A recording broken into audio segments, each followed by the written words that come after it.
Unacademy दोस्तों बहुत ही शानदार ऑफर आपके लेकर आया है, बहुत ही शानदार ऑफर, जहां पर आप कॉम्बो में, अनअकैडमी के कॉम्बो में सर हैवी डिस्काउंट प्राप्त कर सकते हैं। जी हाँ दोस्तों, 45% लगभग 40 जोड़िएगा मत, वैसे तो 45% के लगभग आपका डिस्काउंट मिलेगा दोस्तों आपको यहाँ पर, यदि आप कॉम्बो ऑफर लेते हैं, यानी ऑप्शनल प्लस जीएस की क्लास मेरे साथ ज्वाइन करते हैं सर। तो मेरे साथ ज्वाइन नहीं करेंगे, ज्वाइन तो आप सबके साथ करेंगे और सारी क्लास कर पाएंगे। अनअकैडमी भी एजुकेटर प्लस पर है, सबकी क्लास कर पाएंगे एक बार में आप लोग दोस्तों। तो एक सब्सक्रिप्शन लेना है, वन सब्सक्रिप्शन लेना है to crack it all, GS optional सब कुछ कर सकते हैं दोस्तों आप लोग। यहाँ पर करना क्या है आपको, यहाँ पर दोस्तों डिस्काउंट लेने के लिए कॉम्बो ऑफर का चयन करना है, ठीक है ना। तो प्लीज़ आना चाहो आ जाओ यार, अच्छा ऑफर चल रहा है। मैं खुद जानता हूँ, ऑफलाइन टीचर पढ़ाता हूँ मैं, कि बहुत सस्ता ऑफर है यार। जिस काम के लिए हम शायद लाखों रुपए चार्ज करते हैं, यहाँ पर बहुत सस्ते मिल रहा है आपको। तो ईएमआई भी है, जिनको नहीं देना बाद में दे सकते हैं, आराम से भरते रहो धीरे धीरे करके दोस्तों। तो प्लीज़ ज्वाइन करो आराम से जिनको करना है। मैं हूँ वहाँ पर आपके साथ, पीटी कोर्स चल रहा है मेरा, करंट अफेयर्स क्रैश कोर्स आने वाला है मेरा वहाँ पर, और एक नया कोर्स जो अभी से प्लान हो गया 15 सितंबर से, वो है आपका इकोनॉमी क्रैश कोर्स, और 24 अगस्त से इंटरनल सिक्योरिटी का क्रैश कोर्स। जी हाँ, इंटरनल सिक्योरिटी का फुल कोर्स। ये दो कोर्स बीच में आ गए हैं मेरे पास काम के लिए मेरे, तो ये कोर्स भी मुझे कराने पड़ेंगे प्लस पर आपको। तो दो कोर्स ये हैं दोस्तों, plus PT course plus cap course, बहुत कुछ है दोस्तों करने के लिए। जुड़िए फटाफट मेरे साथ वहाँ पर, समय खराब मत कीजिए, 14 तारीख से पहले आ जाइए। चलिए दोस्तों शुरुआत करेंगे करंट अफेयर्स की अपने यहाँ पर। चलिए दोस्तों शुरुआत करते हैं। ये क्या पर खबर क्या है दोस्तों, ये जो जल रहा है इसको आप जानते हैं, उपला गोबर का, आप जो भी नाम दे लीजिए देशी भाषा में, उपला कहते हैं, आप कुछ भी कह लीजिए इसको सर, ठीक है। बात करें इस पर लगता है देश में GST, can you believe it, GST लगता है देश में, इस पर भी लगता है जीएसटी, ठीक है। अगर मुझसे लेते तो बुराई होती, लेकिन चूंकि पतंजलि से जीएसटी ले रहे हैं इस बात का, तो थोड़ा चलो ठीक है, राहत है, बड़ी कंपनी दे देगी वो। आ जाओ दोस्तों आ जाओ, बात करते हैं आपके साथ। तो जो गाय का गोबर है, काउ डंग है सर, पतंजलि ने बेचती है, पतंजलि अपनी किस पैकिंग करके, हवन सामग्री का पैक करके सामान बेचती है, हवन सामग्री का पैकेट बेचती है एक वो, पतंजलि शुद्ध हवन सामग्री, उनकी लैब से निकल के आती है बाहर शुद्ध, उसमें गोबर के उपले होते हैं, कुछ हर्बल्स होते हैं, जड़ी बूटियाँ होती हैं, ठीक है। तो हवन सामग्री बेचते हैं। अब उत्तराखंड की अथॉरिटी है, उसने कहा भैया जीएसटी के दायरे में आएगी तो आपके 5% जीएसटी देना पड़ेगा आपको इस हवन सामग्री के ऊपर।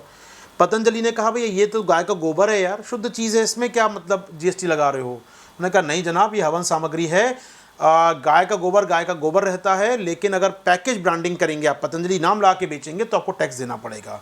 जी हाँ दोस्तों, तो यहाँ पर Uttarakhand authority of advance ruling AAR जो है, उसने कहा है कि आपको यहाँ पर टैक्स देना पड़ेगा दोस्तों, जीएसटी 5% इस पर भरना पड़ेगा। कारण बता दिया आप उन्होंने, क्या है सर, हवन सामग्री है और हवन सामग्री पैक होके आई है, पैक्ड फॉर्म में आई है सर ये, तो उस पर आपको जीएसटी पे करना ही पड़ेगा।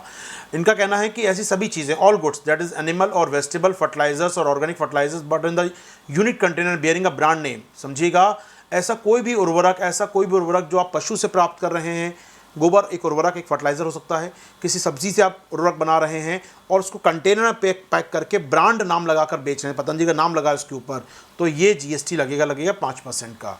तो गोबर पर भी लगेगा 5% का जीएसटी दोस्तों।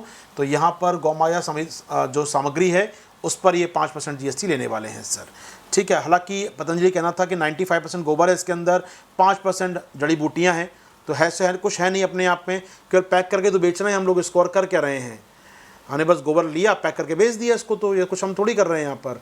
मैं कहा नहीं आपको जीएसटी देना पड़ेगा यहाँ पर, तो 5% जीएसटी, बिकॉज क्योंकि पैकिंग करके बेचा गया है, पैक करके बेचा गया है, तो यज्ञ सामग्री के लिए जो बेचा जा रहा है 5% जीएसटी अट्रैक्ट करेगा दोस्तों, याद रखिएगा। उत्तराखंड सरकार, उत्तराखंड की जीएसटी अथॉरिटी ने ये फैसला किया है। क्या याद रही खबर छोटी सी, हालांकि ये पे से नहीं पूछेगा, लेकिन नॉलेज होना चाहिए आपको दोस्तों, ठीक है। तो मैंने कहा हवन से शुरू की जाए बात, चर्चा आज की शुरुआत की जाए हवन के साथ, ठीक है। नॉन ब्रांडेड आप निकालिए गाय का गोबर आराम से लेके बेचिए आराम से, कोई मना नहीं करेगा, खूब जीएसटी फ्री है, टैक्स फ्री है सर। हाँ, लेकिन पतंजलि बेचेगा तो 5% जीएसटी देना पड़ेगा उसको, ठीक है सर। ब्रांड नेम से बेचेगा तो देना पड़ेगा सर। चलो आगे बढ़ेंगे दोस्तों। केरल सरकार को उम्मीद है कि बहुत जल्द ही वो हर्ड इम्यूनिटी, शब्द सुना होगा, काफ़ी सुनते आ रहे हैं साल भर से आप इस शब्द को, हर्ड इम्यूनिटी अचीव कर लेंगे सर, वो वैक्सीन लगाते रहे 18+ के लोगों को दोस्तों। तो उनका मानना है कि बहुत जल्द ही अगले कुछ महीनों में हम लोग 18+ की आबादी के लगभग 60-70% लोगों को वैक्सीनेट कर देंगे, तो क्या हो जाएगी हमारे यहाँ हर्ड इम्यूनिटी हो जाएगी। हर्ड इम्यूनिटी क्या होती है बेटा लोग, याद है आपको, हर्ड इम्यूनिटी सुना है शब्द, आपको सुना हुआ लग रहा है कुछ, आबादी के जब बड़े भाग में 60-70% पॉपुलेशन के अंदर एंटीबॉडी पैदा हो जाए उनके शरीर में, उनको कोविड हो चुका है, कोविड के एंटीबॉडी आ चुके हैं, वैक्सीनेट करके उनके एंटीबॉडी आ चुके हैं, यदि आबादी के लगभग 2/3 से 70% आबादी के अंदर एंटीबॉडी पैदा हो जाए, एंटीबॉडी आ जाएं, तो आप कह सकते हैं कि इसका एक्सपेंशन जो होता है बहुत तेज़ी से वो रुक जाएगा, विस्तार बहुत तेज़ी से नहीं होगा वायरस का। इसे हम कहते हैं हर्ड इम्यूनिटी। भीड़ भाड़ के कारण, भीड़ के कारण जो इम्यूनिटी पैदा हुई है उसकी बात हो रही है दोस्तों यहाँ पर। तो ये हो जाएगी कब, जब वैक्सीनेशन पहुंच जाएगा 70% के आसपास। तो ठीक है, तो ऐसा मांग रहे हैं ना, 43% को लगा चुके हैं अपने राज्य में लोग, 18+ आबादी के 43% को लगा चुके हैं। बड़ी बात है केरल में सर, 43% को लग चुकी है और लगभग 12% लोगों को दोनों डोज लगा चुके हैं। बड़ी बात है अपने यहाँ में किसी भी राज्य के लिए। देश का एवरेज 4% चल रहा है दोनों डोज का, और सिंगल डोज का भी 35 करोड़ के आसपास शायद कुल मिला के 12-30% के आसपास, लेकिन ये लगभग 43% लगा चुके हैं और सिंगल डोज लगा चुके, दोनों डोज लगा चुके 12% आबादी को। इम्पॉर्टेंट नहीं, डेटा याद करें, इम्पॉर्टेंट बात है हर्ड इम्यूनिटी। केरल कह रहा है जल्दी आ जाएगी, कुछ महीनों में आ जाएगी सर, वैक्सीनेशन के जरिए आ सकती है। तो यहाँ पर एक बात और जो मैं लगा पढ़ने में नई चीज़ लगी मुझे, अच्छी बात लगी, पढ़ के कुछ नई जानकारी मिली मुझे कि डेल्टा वेरिएंट फैल रहा है राज्य में सर, ये नया केस बन रहे हैं, डेल्टा वेरिएंट बढ़ता जा रहा है। एक तो उसका फैलने का दर बहुत ज़्यादा है, तो नए केस हमको ज़्यादा दिख रहे हैं। दूसरे का कहना है कि राज्य चूँकि घनत्व ज़्यादा है, राज्य के अंदर डेंसिटी बहुत ज़्यादा है, अर्बन और रूरल के बीच डिफरेंस काफ़ी कम है, गाँव और शहर बहुत जुड़े हुए हैं आपस में। रूरल अर्बन डिवाइड क्या है सर, बहुत ज़्यादा दूर दूर नहीं है, इनकी फिजिकल स्पेस बहुत कम है। गांव के लोग बहुत फ्रिक्वेंटली शहर में आते हैं, और अगर शहर में वायरस होगा तो गांव तक बहुत जल्दी पहुंचेगा, इस कारण इसका विस्तार बहुत ज़्यादा तेज़ी से हो रहा है। ठीक है सर, तो ये एक नया पॉइंट है अपने आप में कि रूरल अर्बन डिवाइड, खासकर जिन राज्यों में अर्बनाइजेशन काफ़ी अच्छा है, अर्बनाइजेशन महाराष्ट्र में आप देखते हैं, केरल में देखते हैं हम लोग, शहरीकरण बहुत ज़्यादा हुआ है जिन राज्यों में, सदर्न राज्यों में, सदर्न स्टेट्स में, वहाँ ये वायरस ज़्यादा तेज़ दिखता है हमको। तो अर्बनाइजेशन हम कहाँ देखते हैं मैक्सिमम, महाराष्ट्र में, तमिलनाडु में, केरला में, तो वहाँ ये वायरस बहुत तेज़ी से फैल रहा है। ठीक है, तो एक नया पॉइंट देखने के लिए, शहरीकरण जिन राज्यों में ज़्यादा है वहाँ आप देख ही रहे हैं, अभी भी नंबर ऑफ केस बहुत ज़्यादा आ रहे हैं। और खासकर शहरीकरण होता है तो क्या होता है, गाँव की इकोनॉमी डिपेंड करती है शहर पर, और गाँव और शहर के बीच फिजिकल डिस्टेंस बहुत कम होती है, और जब फिजिकल डिस्टेंस नहीं होगी तो इससे क्या होगा, गाँव के लोग फ्रिक्वेंट विजिट करते हैं शहरों में, और वो उससे संपर्क में, वायरस संपर्क में आ जाते हैं। दोस्तों क्या मेरी बात सही है सर, पहुँच गई अब तक बात मेरी यहाँ पर, ये क्या पहुंच गई मेरी बात अब तक दोस्तों? आगे बढ़ेंगे, चलो जी, बहुत बढ़िया, मूव करते हैं। तीसरी खबर, छोटी सी खबर सुन लेते हैं दोस्तों, कहाँ यहाँ रहते हैं। खबर कुछ इस प्रकार है, खबर का उस पर कुछ प्रकार है। सर आपकी आवाज़ ठीक से नहीं आ रही है, ऐसा सबको लगता है या प्रियांशु, मुझे लगता है केवल हम दो लोगों को लग रहा है? ऑल ओके है सर? प्रियांशु और आप और मैं ना बहुमत में नहीं है, तो चुप हो जाए तो चुपचाप रहें, माइनॉरिटी को आवाज़ लगाने का अधिकार नहीं है इस देश में, चुप रहें हम लोग। प्रियांशु आप और हम दोनों अल्पमत में हैं, मैं आपके साथ हूँ, लेकिन मैं सोचा आवाज़ नहीं आए तो क्लास बंद कर दूँ मैं, लेकिन ऐसा हो नहीं पाएगा क्योंकि जनता बहुत क्लास चाहती है, तो प्रयास करनी पड़ेगी प्रियांशु हमको। ठीक है, कोई बात नहीं, हम लोग माइनॉरिटी में सही, लेकिन चलिए कोई बात नहीं, जनता कह रही है भाई क्लास तो होगी, कुछ भी हो जाए आप क्लास बोलनी पड़ेगी सर, आपको मन है नहीं है, आप क्लास बोलनी पड़ेगी। चलिए सर, साउंड क्लियर है, आ जाओ प्रियांशु, चलते हैं आगे आपके साथ। प्रयास करें सुनने का, नहीं तो बंद कर दीजिए, कोई बात नहीं, दोबारा रिस्टार्ट कर देखिए तो कल सुन लीजिएगा आराम से आके, तब आ जाएगी। आ जाओ अगली खबर पे आते हैं दोस्तों। मैं बता रहा था ईसीबी के बारे में, एक्सटर्नल कमर्शियल बोरोइंग्स, हिंदी में कहते हैं दोस्तों बाहर का वाणिज्यिक उधार। ठीक है दोस्तों, एक्सटर्नल कमर्शियल बोरोइंग ये क्या होती है सर, हमारी जो सरकारी कंपनियां हैं, हमारे जो प्राइवेट कॉरपोरेट्स हैं, इंडिया इंक बोल रहे अपनी भाषा में, प्राइवेट कॉरपोरेट्स हैं, वो अपने बिज़नेस को चलाने के लिए, ऑपरेशनल कामों के लिए, अपने बिज़नेस का एक्सपेंड करने के लिए बैंकों से लोन लेते हैं, इन्वेस्टर से पैसा लेते हैं, और वो विदेशों से पैसा लेकर आते हैं। एक्सटर्नल कमर्शियल, अपनी कमर्शियल एक्टिविटीज़ को करने, भारत सरकार नहीं ले रही, हम और आप इंडिविजुअल नहीं ले रहे, हमारे कंपनियां, हमारे पीएसयू, हमारी सरकारी कंपनियां, निजी कंपनियां अपने कामों को करने के लिए, अपनी कमर्शियल एक्टिविटीज़ करने के लिए बोरोइंग करती हैं, बाहर के बैंकों से, बाहर के संस्थाओं से सस्ते लोन लेकर आती हैं, क्योंकि इंटरेस्ट रेट वहाँ पर काफ़ी कम होता है। हमारा इंटरेस्ट रेट 8-10% चलता है, तो वहाँ 4 से 5% चलता है, तो उधार लेकर आते हैं बाहर से। सर लाइए उधार, स्वागत है आपका। पिछले कुछ सालों में उधार लाने की प्रवृत्ति लगातार बढ़ती जा रही थी। ईसीबी हमारी उधारी का एक बड़ा हिस्सा बन रहा था धीरे धीरे दोस्तों, 3 गुना हो गया था 3 साल के अंदर। 3 गुना 3 साल में हो गया था सर, ये कोरोना से पहले। कोरोना के साल में ये कम हुआ, अब तो ये बहुत ही कम हो गया है। इस बार 3 महीनों की बात करें, 2-3 महीनों की, तो 1 बिलियन भी नहीं आया अब 3 महीनों के अंदर। तो अभी तक ये 3 महीनों की बात, और 21 की बात, 3 महीनों की बात। तो यानी ईसीबी लगातार कम हो रहा है, एक्सटर्नल कमर्शियल बोरिंग्स भारत की कम हो रही हैं। कारण क्या है, ढूंढने का प्रयास करते हैं सर। आ जाओ आगे बढ़ते हैं दोस्त। Overseas borrowing of India's Inc, जो भारतीय कंपनियां जो विदेशों से पैसा लेकर आती हैं, plug into a 2.5 year low to 700 million in May. जी हाँ, एक महीने में केवल $700 मिलियन, एक महीने में। कहाँ पूरे साल 12 महीने में 51 बिलियन, 51 बिलियन, और कहाँ एक महीने में 700। बहुत छोटा अमाउंट है, बहुत छोटा अमाउंट है दोस्तों। मल्टीप्लाई कीजिए 700 को 12 से, तो पता लगेगा 10 बिलियन भी नहीं होता पूरे साल भर में, और कहाँ 51 बिलियन ला रहे हैं आप एक साल में। ठीक है, क्यों ऐसा हो रहा है sir? Due to second wave of pandemic, दूसरी आपदा जो आई है, इसके चलते क्या हो रहा है सर? कंपनियां खर्चा नहीं कर रही हैं। Outlook forces companies to save the of their capex. कंपनियां पूंजीगत खर्चा नहीं कर रही हैं, अपना आप विस्तार नहीं कर रही हैं, नई नई फैक्ट्रियां नहीं खोल रही हैं। इसका सर क्या हो गया सर? आप विस्तार नहीं करेंगे तो क्या होगा? कॉस्ट कटिंग कर रही हैं, उधार मत लाओ, शांति से जियो, जीने दो। ये हिसाब चल रहा है सर। जैसे हो चुपचाप पड़े रहो, अच्छे दिन आएंगे, निकलेंगे अपनी खोल से, खर्च करेंगे, उधार लेकर आएंगे। तो ईसीबी सर मई में कम हो गई सर। अप्रैल 2020 में भी कम थी काफ़ी हद तक। अगर मैं डेटा दिखाऊं आपको यहाँ पर समझने के लिए दोस्तों, डेटा आप कंपेयर कर सकते हैं। 2017 में हम लोग कितना ईसीबी लाए थे? लगभग 27 के आसपास। इसके पहले हम 17 की बात करें, $17 बिलियन, फिर 30, फिर 40 और 51 बिलियन डॉलर। कब? 19-20 में दोस्तों 51 बिलियन डॉलर लेकर आए थे हम लोग। 51 अरब डॉलर लेकर आए थे। सबसे ज़्यादा पीक पर था हमारा विदेशी उधार, बहुत पीक पर था। उसके बाद लास्ट ईयर 35 आया कोरोना काल में 2021 में, और इस बार 3 महीने तो कुछ जंप ही नहीं है यहाँ पर दोस्त, बिल्कुल दबा पड़ा है अपने आप में। ठीक है सर, लगातार नीचे आ रहा है सर, ये लगातार नीचे आ रहा है सर। कहाँ एक बहुत पैसा लेकर आ रहे थे, लेकिन पिछले कुछ महीने से लगातार नीचे आ रहा है सर ये। ठीक है सर, इंपॉर्टेंट बात है यहाँ पर। आइए कुछ पढ़ लेते हैं। एक समय हुआ करता था, एक समय की बात है, जब ईसीबी माफ़ कीजिएगा, ईसीबी हमारा प्रेफर्ड मोड हुआ करता था पैसा लाने का। उधार चाहिए, जाओ विदेश से लेकर आ जाओ। फंड रेजिंग करना है, मत ढूंढो निवेशक को, मत ढूंढो बैंक को, मत हाथ जोड़ो बैंक पीएनबी के, एसबीआई के। जाओ विदेश में, जाओ पैसा उठा लो जाके। ठीक है, तो खासकर एनबीएफसी कंपनियां हैं, बहुत सारी विदेश से पैसा लेकर आती थी। 17 के फाइनेंशियल ईयर में $17 बिलियन, फिर अगले साल 41 और फिर $51 बिलियन आप लेकर आए 2020 के अंदर, और लास्ट ईयर कम हुआ 35 पर। तो इकोनॉमिक स्लो डाउन, डिमांड कम हो गई है, बहुत सारे कारण कम हैं, कुल मिला के आपका ईसीबी नहीं आ रहा है। तो ईसीबी में भारी कमी, कारण बहुत सारे। क्या मेरी बात आप तक पहुंच गई है दोस्तों? यहाँ पर क्या मेरी बात आप तक पहुंच गई है?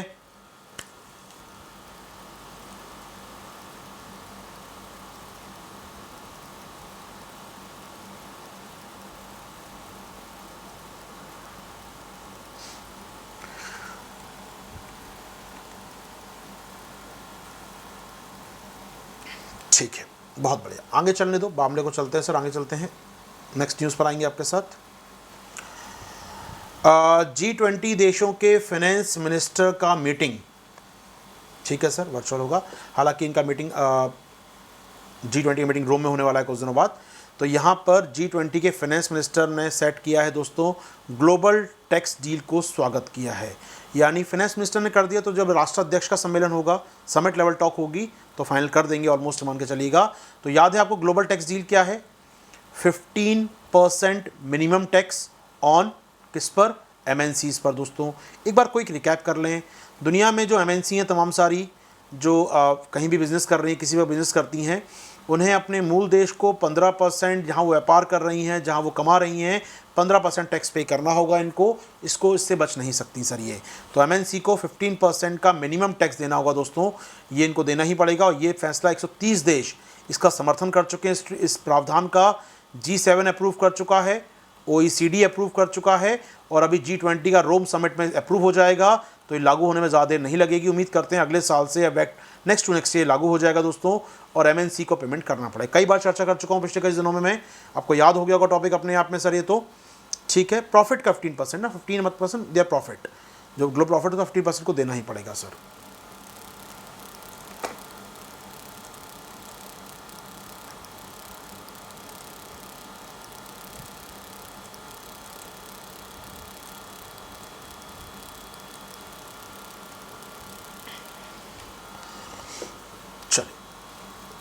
आगे बढ़ेंगे दोस्तों, आगे चलेंगे आपके साथ। अगली खबर पे हम लोग आते हैं।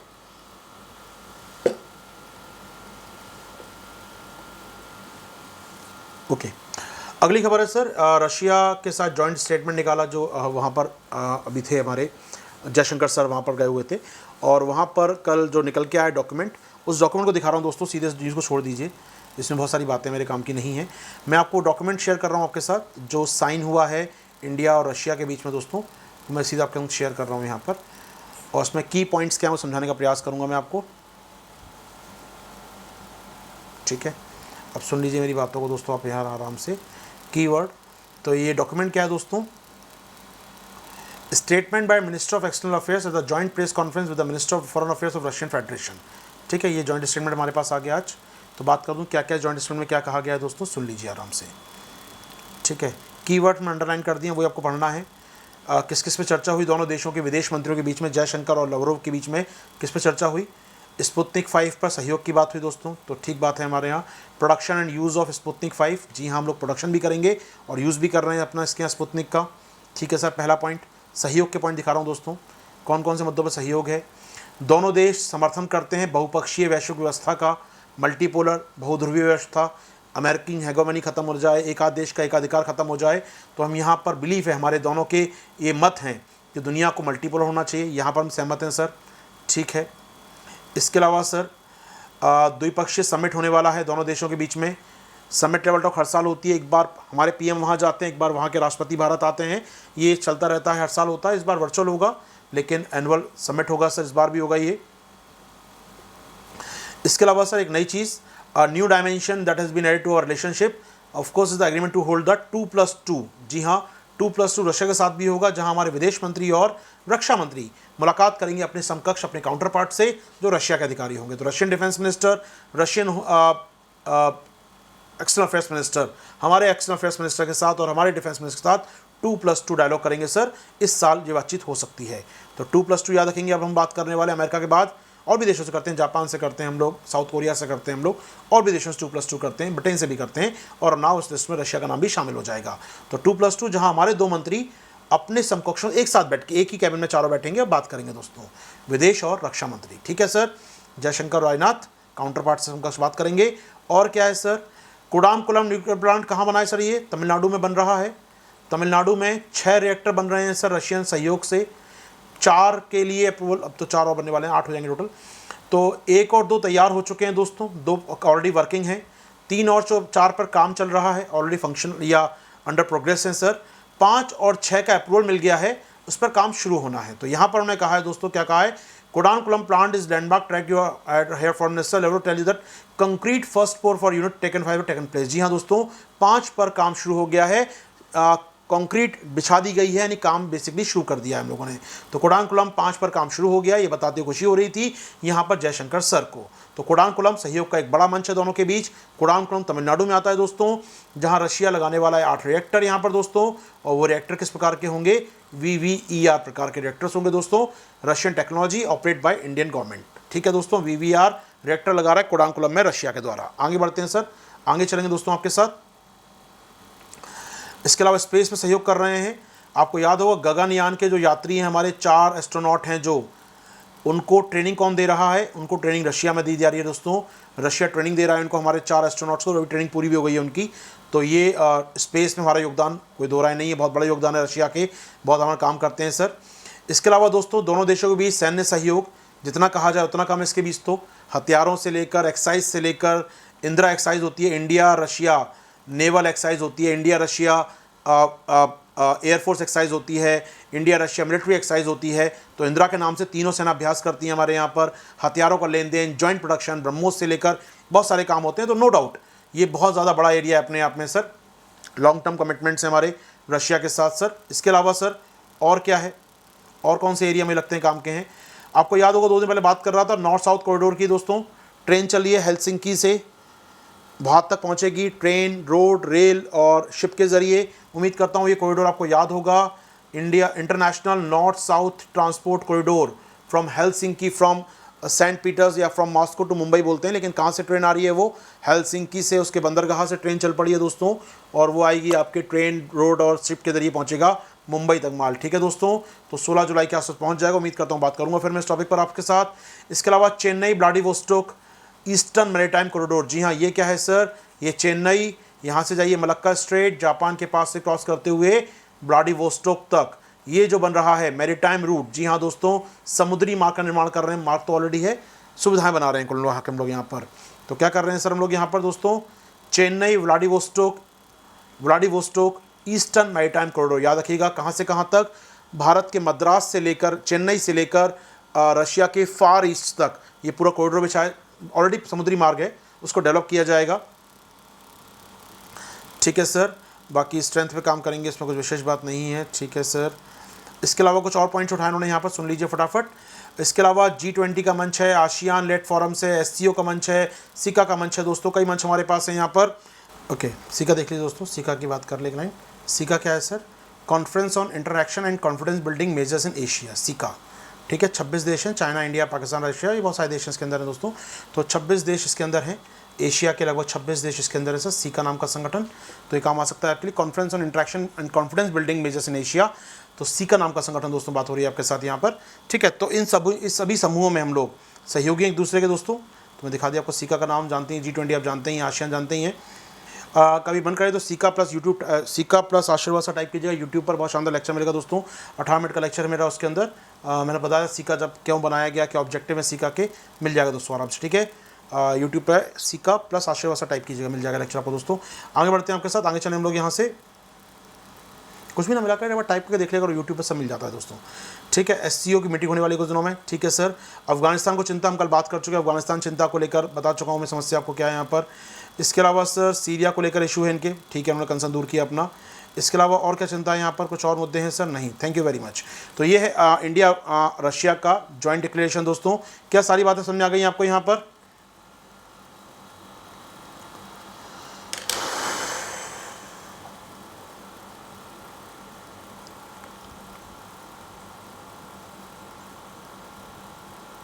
बहुत बढ़िया, बहुत बढ़िया, चलने दो, चलने दो।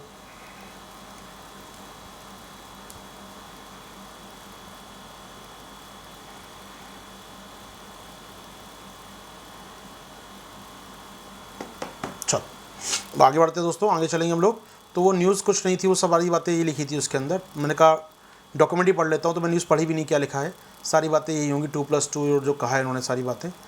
ठीक है, तो ऑलमोस्ट वही सारी बातें, स्पुतनिक की बात होगी, पावर प्लांट की बात होगी, सारी बातें वही हैं। इसके अलावा Moscow 3 day visit, defence ties up की बात हो गई sir, make in India, north south corridor, eastern Vladivostok. ठीक है, हमने ज़्यादा ही पढ़ लिया, हमने कम नहीं पढ़ा। ठीक है, हमने ज़्यादा ही पढ़ ली, चिंता ना करें, जितना आया था अखबार में ज़्यादा पढ़ लिया हम लोगों ने। ठीक है, ओके दोस्तों, हमारे दोस्त हैं अमेरिका और जापान, दोनों हमारे क्वाड वाले फ्रेंड। इन्होंने क्या किया है, शिकायत की है WTO में हमारे खिलाफ कि भारत की ओनियन एक्सपोर्ट पॉलिसी जो है, जो प्याज जो निर्यात नीति है, उसमें कोई सस्टेनेबिलिटी नहीं है। कभी प्याज बेचते हैं दुनिया को, कभी नहीं बेचते आप, कभी प्याज बेचने का काम करते हो, कभी नहीं करते हो आप ये प्याज बेचने का काम। तो इसको लेकर बहुत नाराज़ हैं अमेरिका और जापान हमसे दोस्तों। तो अमेरिका जापान नाराज़, शिकायत की WTO में कि भैया आपकी जो फ्रिक्वेंट बैन लगाते रहते हो ना एक्सपोर्ट के ऊपर, हम खाने वाले प्याज, आपकी फाइनेंस मिनिस्टर नहीं खाती, कोई बात नहीं, हम तो खाते हैं प्याज, प्याज बेचना आपका काम है, बेचा करो यार, कभी गायब कर दो प्याज, बेचते ही नहीं हो, ये नहीं चलेगा आपका। तो बोथ कंट्रीज है allege that the export ban without prior notice create problem for importing countries. जो देश आयात करते हैं प्याज का, उन्हें बिना बताए प्याज बेचना बंद कर देते हैं। ये तो बात सही नहीं है ना यार। आपको सोचो, सऊदी अरब तेल बेचना बंद कर दे कल आपको, तो तेल तो पीते हैं ना हम सब लोग यार, मतलब सऊदी अरब बेचना बंद कर दे तेल, अभी मतलब हमारी गाड़ियाँ पीती हैं, तो तेल तो चलते हैं हमारी इकोनॉमी के लिए, बेचना बंद कर तो कैसे काम चलेगा ना। तो सस्टेनेबिलिटी होनी चाहिए, वो खाते हैं मेरे बेचारे प्याज, वो लोग, उनके डिश होती हैं, रेस्टोरेंट चलते हैं उनके, तो ऐसे में प्याज बेचना बंद कर तो मुश्किल हो जाती है यहाँ पर। तो ये नहीं होना चाहिए। इनकी मांग है कि भारत एक कॉन्क्रीट पॉलिसी बनाए कि एक्सपोर्ट कितना करेगा, कोटा फिक्स करे, यहाँ ऐसा कुछ करना चाहिए सर। ठीक है, इसका उल्टा हम देख चुके हैं कुछ दिनों पहले, जब दालों का आयात करते हैं तो कितना आयात करोगे, कहाँ से करोगे, इंपोर्ट पॉलिसी बनाओ, कभी मंगाते हो किस साल नहीं मंगाते हो तुम, ये भी नहीं चलेगा। तो कॉन्क्रीट पॉलिसी हो दोस्तों, ठीक है ना। आ जाओ आगे बढ़ते हैं। तो यहाँ पर महाराष्ट्र के किसान है ना, उनको सहयोग मिल गया इस बात से। वो लगातार कई सालों से मांग कर रहे हैं कि भैया भारत सरकार एक नीति बना दे कि कितना कोटा बाहर जाए, कितनी प्याज बाहर बेचेंगे। ये करते क्या है, प्याज की कमी नहीं होती देश में, कभी प्याज का उत्पादन कभी कम नहीं होता देश में हमारे यहाँ। प्याज का दाम चढ़ता उतरता क्यों है, ब्लैक मार्केटिंग के कारण। तो किसान ये कह रहा है अगर ये मालूम हो कि प्याज बेचना ज़रूरी है बाहर, तो उत्पादन भी होता है, सप्लाई ज़्यादा है हमारे यहाँ, प्याज की कम बिल्कुल नहीं है, हम बेच ही पाएंगे और सबको पैसा मिल पाएगा। तो उत्तर हमारे जो महाराष्ट्र के किसान हैं लगातार डिमांड करते रहे केंद्र से, we need a comprehensive policy on the import of and export of the onion. जी हाँ, प्याज के आयात निर्यात पर नीति बना दे यार सरकार, कि ना कि एडॉक फैसला लिया हाँ इस साल बेचो अगले साल मत बेचो, अच्छा इस साल इतना बेचो अगले साल बिल्कुल मत बेचो। तो we need a comprehensive policy on onion export import, ये मांग कर रहे हैं हमारे महाराष्ट्र के किसान। India second largest onion producer है वर्ल्ड का दोस्तों, दुनिया का दूसरा सबसे बड़ा प्याज उत्पादक राष्ट्र है, और हमारे पास कोई ओनियन एक्सपोर्ट पॉलिसी भी नहीं है, तो अच्छी बात नहीं है। यहाँ पर demand made by the US and Japan, India should opt for export quota. इनकी मांग है कहीं ना कहीं कि एक्सपोर्ट कोटा तय कर दें कि भैया हमको हर साल 50 प्याज बेचनी है या 100 प्याज बेचनी है या 1 टन प्याज या 2 टन प्याज, कितनी बेचेंगे उसका एक्सपोर्ट कोटा तय कर दें, फिर हम लोग तैयार रहेंगे हम लोग यहाँ पर। तो we need a comprehensive export import policy on onion, ये मांगे हमारे महाराष्ट्र के फार्मर्स की एज वेल एज यूएस और जापान की भी। और शिकायत की डब्ल्यूटीओ में देखते हैं क्या होता है। ठीक है दोस्तों, मामला क्लियर है यहाँ पर। याद रखिए एक 1 लाइन न्यूज़ और जोड़ लीजिएगा इसमें कि चूंकि हम लोग एक्सपोर्ट कई बार रोक देते हैं और गल्फ कंट्रीज हमारे बड़े ग्राहक हैं, यूएई दोस्त हमारा, सऊदी अरब दोस्त, प्याज की ज़्यादा मांग होती है, तो पाकिस्तान बहुत सेल करता है कई बार प्याज वहाँ पर, और धीरे धीरे क्या कर रहा है, हमारा मार्केट ख़त्म कर रहा है। जी हाँ, हमने चावल का मार्केट ख़त्म किया उसका, वो हमारा प्याज का मार्केट ख़त्म कर रहा है दोस्तों। तो ये कुछ हो रहा है, समस्या आ रही है, वो हमारा प्याज का मार्केट लगातार ख़त्म कर रहा है। एक कंपाइल मैंने किया दोस्तों, सुन लीजिए यहाँ पर। पिछले कुछ दिन में शिकायत डब्ल्यूटीओ में बहुत की गई है भारत के खिलाफ, चाहे हम देखें इस बार क्या क्या उठाए मुद्दे उन्होंने। दालों के आयात का मुद्दा उठाया, गेहूं के भंडार का मुद्दा उठाया, शॉर्ट टर्म लोन दे रहे हैं किसानों को हम लोग, उसका मुद्दा उठाया, export subsidy on milk powder सरकार देती है उसका मुद्दा उठा है, एक्सपोर्ट बैन ऑन ऑनियन जो हम इस बार निर्यात बैन लगाया प्याज मुद्दा उठा है, और सरकार जो ड्यूटीज़, जो टैक्सेशन ड्यूटीज़ लाने वाली RODTEP, चर्चा मैंने कई बार की है इस टॉपिक पर आपके साथ, सरकार जो नई टैक्स पॉलिसी ला रही है एक्सपोर्ट इंपोर्ट पर, उसके लिए भी मामला उठ चुका है दोस्तों। तो काफ़ी कुछ मुद्दे उठे हैं इस बार हमारे WTO में हमारे खिलाफ, थोड़ा याद रखिएगा, काम आ सकते हैं, एग्जाम पॉइंट ऑफ व्यू से आपको काम आ सकते हैं। क्या हम आगे बढ़ें दोस्तों यहाँ से, क्या हम लोग आगे बढ़ सकते हैं यहाँ से दोस्तों? चलो बहुत बढ़िया।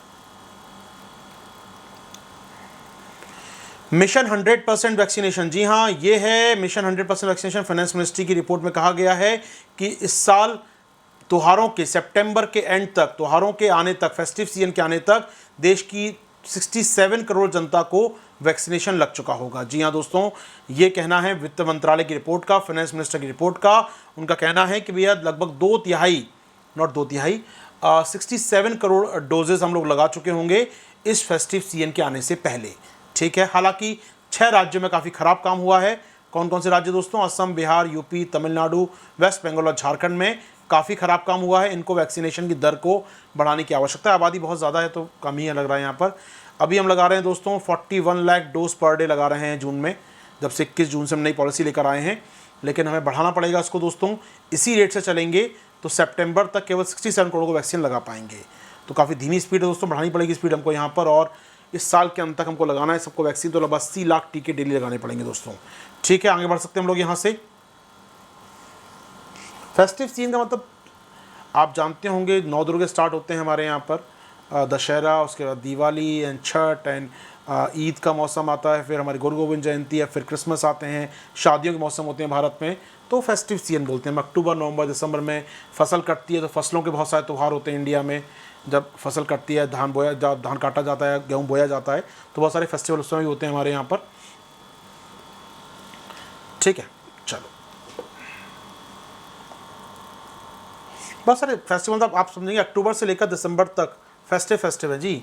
करवा चौथ फेस्टिवल आता है, 9 दुर्गे फेस्टिवल आता है, कितने फेस्टिवल गिन सकते हो, ईद भी आती है इस बीच में, क्रिसमस आता है, बहुत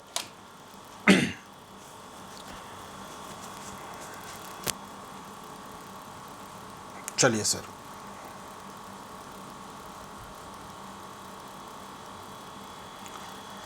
भैया सरकार, भारत सरकार ने कंधार से अपने कॉन्सुलेट को बंद कर दिया है। जी हाँ, कंधार में हमारा जो कॉन्सुलेट है, हमारा वाणिज्य दूतावास था, बंद कर दिया है।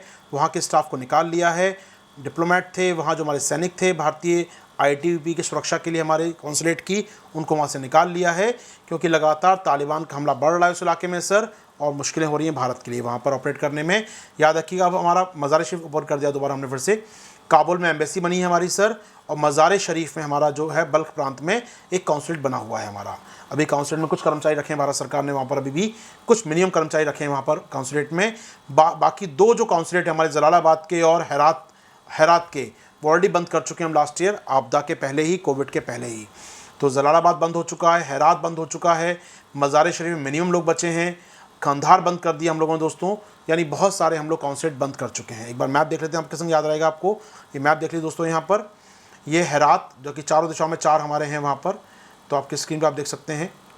ये हैरात वाला बंद कर दिया हमने सर, कंधार का आज बंद कर दिया, जलालाबाद में इस बॉर्डर पे था, ये लास्ट ईयर बंद कर चुके हैं दोस्तों हम लोग। मज़ार शरीफ में मिनिमम बचे हैं लोग, और ये है काबुल में हमारी एम्बेसी, ये चल रही है। तो जो हमारे ये सब थे बंद हो गए सर, तीनों बंद हो गए। मज़ार शरीफ मिनिमम बचा है सर, और वो शायद बहुत दिन चलने वाला नहीं है, कि रशिया हट चुका है, तालिबान का पूरा कब्जा होने वाला है कुछ दिनों मज़ार शरीफ शहर पर, और ऐसा होता है तो हमको निकलना पड़ेगा तुरंत वहाँ से बाहर। काबुल एम्बेसी भी चल रही है, अभी एम्बेसी को बंद नहीं किया हम लोगों ने। क्या बात क्लियर दोस्तों? यहाँ पर यूपीएससी के फेवरेट टॉपिक हैं ये चारों, पूछना बहुत पूछता है यूपीएससी इनको लेकर। मज़ार शरीफ, हैरात, कंधार, जलालाबाद, ठीक है सर। काबुल एम्बेसी है हमारी, काबुल चल रहा है सर, ठीक है। आगे बढ़ेंगे हम लोग यहाँ से दोस्तों, आगे चलेंगे। कोई सवाल यहाँ तक? ठीक है सब कुछ?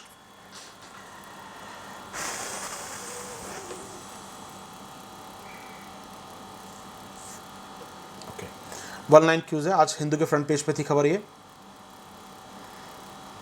हिंदू के फ्रंट पेज पे थी कि भारत सरकार का जो पहली तिमाही ख़त्म हुई है, क्वार्टर फर्स्ट जो ख़त्म हुआ है अभी अप्रैल मई जून में, पहली तिमाही जो ख़त्म हुई है, इसमें हमारा जो नया निवेश होता है अवसंरचना में, वो काफ़ी कम हो गया है। तो government infra spending dropped sharply. जी हाँ, बड़ी खबर इसलिए है ये फ्रंट पेज पे हिंदू के देने का मतलब क्या है सर, क्योंकि हमें उम्मीद करते हैं जब मंदी आती है, जब रिसेशन आता है, तो सरकार पैसा खर्च करेगी, और सरकार इंफ्रा पे खर्च करेगी, गड्ढे खोदेगी, गड्ढे भरवाएगी, सड़कें बनाएगी, एयरपोर्ट बनाएगी, पोर्ट बनाएगी, कुछ भी बुलाकर इंफ्रा पे खर्च करेगी, जिससे रोज़गार क्रिएट होंगे। लेकिन पहले 3 महीनों में काफ़ी कम रहा, शायद लॉकडाउन की वजह से ऐसा हुआ है। लेकिन इंपॉर्टेंट बात है, पिछले बार से और कम हुआ है, पिछली बार से भी कम हुआ है सर ये। तो काफ़ी कमी आई है हमारे यहाँ इंफ्रास्ट्रक्चर इन्वेस्टमेंट में दोस्तों। तो हम बात करें, अगर आप देख सकते हैं यहाँ पर मैन्युफैक्चरिंग में सरकार ने निवेश नहीं किया, कम हो गया सरकार का निवेश। माइनिंग में गवर्नमेंट का इन्वेस्टमेंट कम हो गया। इलेक्ट्रिसिटी में थोड़ा बढ़ा है। बाकी आप देख सकते हैं यहाँ पर पहले 3 महीने के मुकाबले इंफ्रास्ट्रक्चर में काफ़ी कम हो गया, इरिगेशन में काफ़ी कम हो गया। केवल 2 सेक्टर हैं थोड़ा ठीक गए हैं दोस्तों यहाँ पर, बाकी सब सेक्टर में इन्वेस्टमेंट कम हुआ है, स्पेशली इरिगेशन बहुत कम रह गया है। तो सभी सेक्टर काउंट किया जाए तो निवेश की दर काफ़ी कम रह गई है, अच्छी बात नहीं है यहाँ पर। तो केंद्र सरकार और राज्य सरकार जो निवेश कर रही हैं वो कम हो गया है पिछली तिमाही के मुकाबले। तो जनवरी फरवरी मार्च में जो स्पीड थी निवेश करने की, उससे कम हुआ है। तो मुझे लगता है कि एक इम्पॉर्टेंट बात यहाँ पर भूलना नहीं चाहिए, लॉकडाउन का एरिया है। और दूसरी बात, ये जो आप देख रहे हैं इसमें हेल्थ सेक्टर में निवेश भी किया, सरकार ने वैक्सीनेशन पे काफ़ी इन्वेस्टमेंट किया है, तो शायद वो अलग निवेश हुआ है, इसको देखना चाहिए हमको यहाँ पर। तो केवल इकोनॉमी के इन सेक्टर्स के आधार पर हम रिजल्ट नहीं बना सकते हैं, मुझे लगता है कि और भी देखना होगा सरकार ने कहाँ मनरेगा में कितना इन्वेस्ट किया है या और जगह पर कितना इन्वेस्ट किया है। रोज़गार तो क्रिएट करेगी सरकार, नहीं हो पैसा तो खर्च हो रहा है, घाटा बढ़ रहा है तो पैसा खर्च हो रहा है, पैसा खर्च हो रहा है कहीं ना कहीं तो खर्च हो रहा होगा, यहाँ नहीं होता दिख रहा, कहीं और खर्च हो रहा होगा। तो थोड़ा सा आपको बैलेंस करना पड़ेगा दोस्तों। आगे बढ़ेंगे हम लोग यहाँ से। एक मित्र है हमारे सौरभ घोष, कुछ लंबा सा लिखा है, मैं पढ़ के सुना देता हूँ दोस्तों। सर आपकी कक्षा लिखा था यार, पीछे गया। सर आपकी कक्षा एक शब्द में बहुत अच्छी और महान है, थैंक यू दोस्त। महोदय मैं आप जानना चाहता हूँ कि आपकी कक्षा प्रतिदिन कब होती है? मैं आपकी क्लास पश्चिम बंगाल से देख रहा हूँ। ओके दोस्त, तो आप देख रहे हो पश्चिम बंगाल से, शुक्रिया दोस्त। क्लास अपनी कब होती है वो खुद नहीं मालूम दोस्तों। क्लास आमतौर पर होती है 10 बजे, अब वो कई बार यूट्यूब पर होती है और वीकेंड पर अपनी ऐप पर होती है दोस्तों। तो मंडे टू फ्राइडे अपने यूट्यूब पर होती है क्लास, आप देख रहे हैं, जितनी जानकारी जानना ज़रूरी है। और ऐप पे होती है सैटरडे संडे में दोस्तों क्लास, ठीक है। तो यूट्यूब पे क्या करना है जानते हैं आप, आशीर्वाद सर ढूंढने का मिल जाएंगे यूट्यूब पर, आशीर्वाद सर आपको आराम से। चलो दोस्तों आगे बढ़ते हैं, सौरभ जी के साथ आगे बढ़ेंगे दोस्तों। सौरभ जी हम लोग यहाँ से मूव करेंगे। सर उत्तर प्रदेश की बात करना ज़रूरी है भैया, 11 जुलाई हो गई आज, वर्ल्ड पॉपुलेशन डे था आज, और योगी साहब ने उत्तर प्रदेश में जारी कर दिया मालूम है क्या, एक नई नीति, एक नया ड्राफ्ट क्या सर, पॉपुलेशन पॉलिसी का। जी हाँ दोस्तों, तो पॉपुलेशन पॉलिसी का ड्राफ्ट जारी किया है यूपी सरकार ने। बहुत सारी बातें हैं, सब याद रखना मुश्किल नहीं है, अभी ड्राफ्ट है। लोगों से जन परामर्श होगा, लोगों से सलाह मांगी गई है, फीडबैक मांगा गया है और संभवतः 19 जुलाई जो अगला मंडे होगा शायद, वहाँ तक लोगों को फीडबैक देना एक हफ्ते के अंदर कि वो क्या सोचते हैं, क्या राय है उनकी। तो देखते हैं सरकार क्या नया मत लेकर आती है, क्या लोगों की बात को शामिल करती है, लोग विरोध करते हैं, लोग समर्थन करते हैं। 2 चाइल्ड पॉलिसी शॉर्ट ऑफ एक प्रकार से यहाँ पर लेकर आई है सरकार। बहुत सारी बातें और भी हैं, केवल मीडिया दिखा रहा है 2 चाइल्ड पॉलिसी को। मैं हिंदू की रिपोर्ट देख रहा, 2 चाइल्ड पॉलिसी टेक गई इनकी रिपोर्ट पूरी की पूरी। मुझे लगता है कि बहुत सारी और बातें भी हैं इसके अंदर को देखना चाहिए था। याद रखिएगा, ये जो कमीशन था सरकार का, इसका नाम बता दूं मैं आपको, तो Uttar Pradesh state law commission, ठीक है, इसने तैयार किया एक ड्राफ्ट सर, ड्राफ्ट तैयार किया है पॉपुलेशन कंट्रोल को लेकर। ठीक है सर, कमीशन है उत्तर प्रदेश राज्य विधि आयोग, इसने एक पॉपुलेशन कंट्रोल पर ड्राफ्ट बिल तैयार किया है। ठीक है, और एक पॉलिसी तैयार की है सरकार के लिए उन्होंने यहाँ पर दोस्तों। इसको यहाँ पर सरकार ने 29 जुलाई तक पब्लिक डोमेन में रखा है, जनता सलाह देगी इसके ऊपर और उसका सरकार फाइनलाइज करके उम्मीद करते हैं सेशन में लागू कर देगी, आने वाले दिनों में लागू कर देगी दोस्तों। ठीक है, क्या क्या कहा गया है सर इसमें, ठीक है, बहुत सारी बातें हैं दोस्तों, आवश्यकता नहीं है बताऊं मैं इन सारी बातों को। मुझे लगता है कि अभी एक बार फाइनलाइज हो जाए।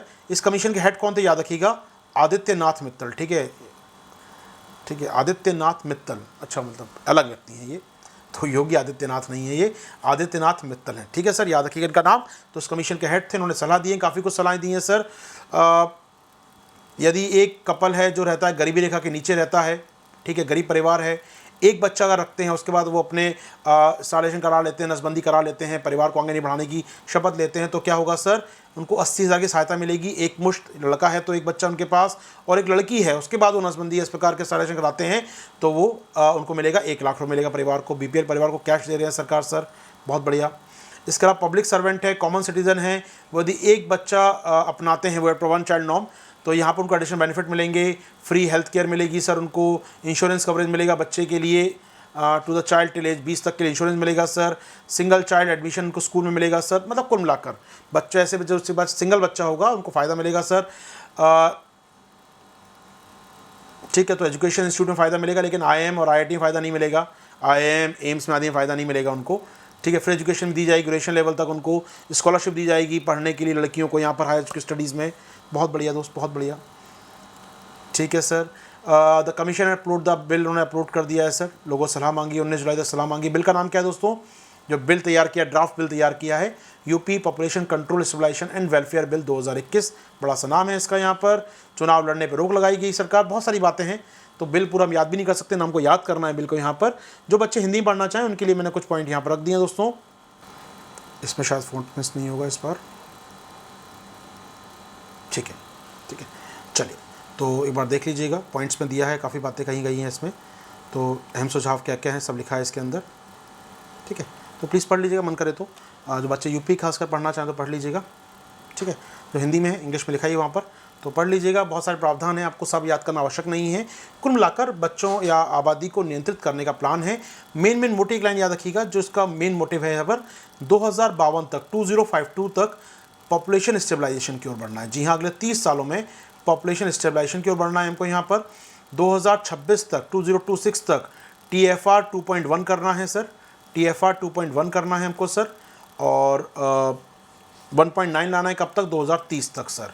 तो ये एक यूपी का एक बड़ा टारगेट सेट किया उन्होंने सर, यहाँ पर बड़ा टारगेट सेट किया यूपी में। देखते हैं क्या होता है, इलेक्शन के लिए भी हो सकता है, इलेक्शन से बाहर रखने के लिए हो सकता है, बहुत सारी बातें हैं, पोलराइजेशन के लिए भी हो सकता है। अच्छी पॉलिसी है, दिल से इम्प्लीमेंट करना चाहिए, चुनाव के लिए फ़ायदा ना देखते हो दिल से इम्प्लीमेंट करेंगे तो काफ़ी अच्छी पॉलिसी है, क्योंकि बहुत सीधी बात है यार, रिसोर्स तो राज्य के पास नहीं है। अब बस सवाल उठता है कि चुनाव से पहले क्यों नहीं, या फिर चुनाव के बाद कर लेंगे आराम से, तो सारी बात चुनाव पटक जाती है दोस्त हमारे यहाँ पर चीज़ें। तो चुनावी एंगल से ना देखा है तो बेहतर होगा, इसको एक अच्छा इनिशिएटिव माना जा सकता है सरकार का, लेकिन इम्प्लीमेंटेशन कैसे होगा मैटर वो करता है सर। और फिर अभी तो कोर्ट में चैलेंज होगा, ड्राफ्ट है, फाइनलाइज होगा, कोर्ट में चैलेंज होगा, कब लागू होगा वी कांट से, लेकिन ठीक है, पोलराइज करने का तरीका, डिबेट तो मिल गई यहाँ पर न्यूज़ चैनलों को आजकल करने के लिए। ठीक है ना, चलो आगे बढ़ते हैं दोस्तों हम लोग। इसको पढ़ लीजिएगा, प्रावधान बहुत ज़्यादा काम के आपके लिए नहीं होंगे, पढ़ लीजिएगा। यूपी के बच्चे जो एग्ज़ाम देना चाहें उनको पढ़ सकते हैं वो लोग उसको। मूव फॉरवर्ड दोस्तों, मूव फॉरवर्ड। अगली खबर पे आएंगे आपके साथ। अगली खबर पे आएंगे हम लोग। सिक्किम का एक न्यूज़ आया था द हिंदू में आज, सुन लीजिए।